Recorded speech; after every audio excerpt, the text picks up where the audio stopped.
In this video, I'll be going over the current 15 best Dark Ops that you can complete in order to obtain the Zombies Dark Ops Master Calling card in Black Ops 7 Zombies. If you don't know what Dark Ops are, they're basically hidden challenges that reveal themselves once completed. At the moment that this video is going out, 21 out of 27 Dark Ops have been discovered, but the following 15 that I'll be going over are the easiest ones so far, but if one of them seems too difficult for you, I'll offer some replacements at the end of the video. So without further ado, the first Dark Ops is called Armed to the Teeth. This one requires you to have 3 Pack-a-Punch tier 3 weapons at legendary rarity with ammo mods, and you'll need to have 8 perks active. Pretty self-explanatory. The second Dark Ops is called Social Distancing. This one requires you to reach round 20 without taking damage. Now, I know this sounds fairly difficult, but I do have a guide on my channel completely dedicated to this challenge, which makes it a breeze, so I'll have a link to that video in the description below. Next up, we have the third Dark Ops called Another Round, and this one requires you to reach round 100. There are plenty of high round strategies for this one on YouTube, some legit and some not so legit, but that's completely up to you. I don't judge. Next up, we have the fourth Dark Ops called Invincible. This one requires you to reach round 50 without going down, and you can easily do this one at the same time as the round 100 Dark Ops, but just obviously don't go down. Me personally, I believe I did this on the survival map farm using the trap, but I would probably recommend the Ashes of the Damned jail cell strategy if you have all the augments that are needed. For the fifth Dark Ops, we have Harbinger of Doom. This one requires you to kill 100 zombies with a single score streak. This one is ridiculously easy. Just get to above round 30, activate the Rampage Inducer, and use the Disciple Injection score streak. You'll just be picking up a zombie and throwing it at the floor directly under you, and the splash damage will kill a ton of zombies. And if you want to make it easier for you, hoard up a bunch of zombies before you use the Disciple Injection. For the sixth Dark Ops, we have Box Addict. This one requires you to buy 30 weapons from the mystery box in a single match. Another easy one, but I do recommend a survival map as the box doesn't move at all, unlike a normal match where the box moves around the map after a couple hits. Next up, we have the seventh Dark Ops, Lucidity. This requires you to do the Tank Dempsey side Easter egg on Ashes of the Damned. This is another easy one. Simply equip Tank Dempsey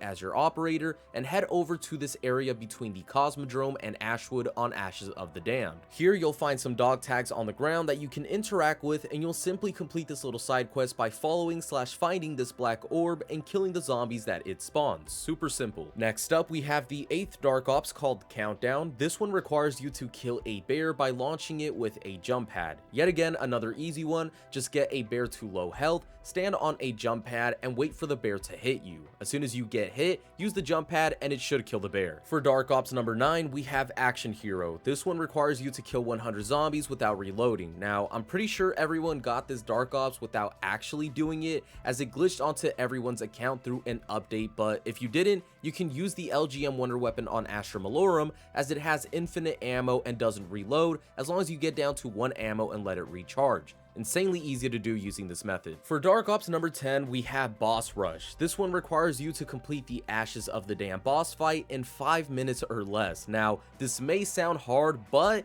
this can be done in directed mode, which significantly decreases the game's difficulty and reduces the boss's health, making this an easy Dark Ops as well. Next up, we have the 11th Dark Ops called Ingenuity. This one requires you to reach round 50 with the Dragon Wings and Lawyer's Pen relics active. There are plenty of guides on YouTube on how to get those relics, but if you don't want to do all that, you can have a friend who has them start a match with you and either help you get to round 50 or just leave the match and let you do it on your own. You can easily do this using the jail cell high round strategy, as it doesn't really make that much of a difference. Next up, we have the 12th Dark Ops called The Usual Please. This one requires you to drink Juggernog 20 times in a single match. Now, this one is currently bugged and requires you to drink Juggernog 25 times instead of 20. So you'll need a total of 62,500 points to drink Juggernog 25 times, and this can easily be done with another player in your match to revive you, but it can also be done in solo by using Klaus the Robot to revive you instead. Now, for our 13th Dark Ops, we have Ready for Publishing. This one requires you to fully research all augments for 30 different items. At the time that this video is going up, that's how many perks, ammo mods, and field upgrades there are in the game currently. This one takes an insane amount of time to complete, especially if you didn't research all of these in Black Ops 6, so if I were you, I would try to go with one of the replacements that I'll show towards the end of the video. Next up, we have Dark Ops number 14. This one's called New Main, and it requires you to get 1,000 zombie kills with each of the 8 dedicated crew members, so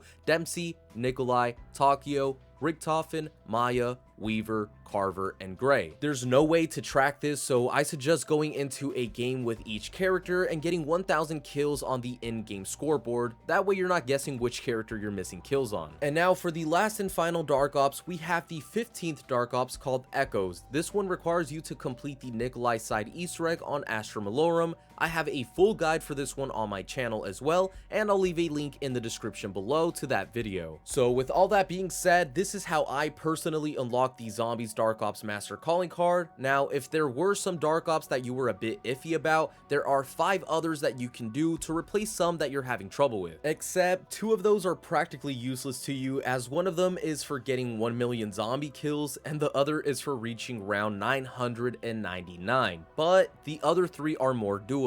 The first is called Showboat and requires you to beat the Ashes of the Dam main quest on round 100 or higher.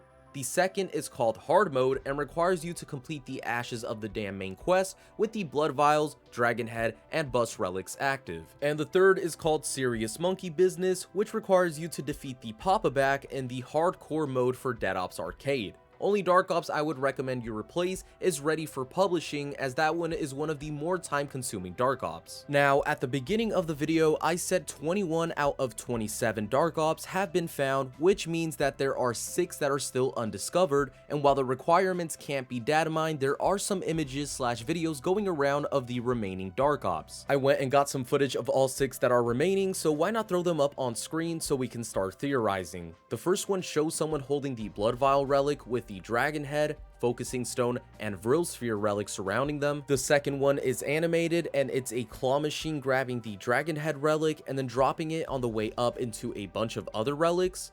The third one is also animated, and it's of the Teddy Bear relic touching the Rampage Inducer and then going into some sort of rage mode. The fourth one is of a zombie doing karate or some shit, along with what looks like the Dragon Head relic shooting out fire.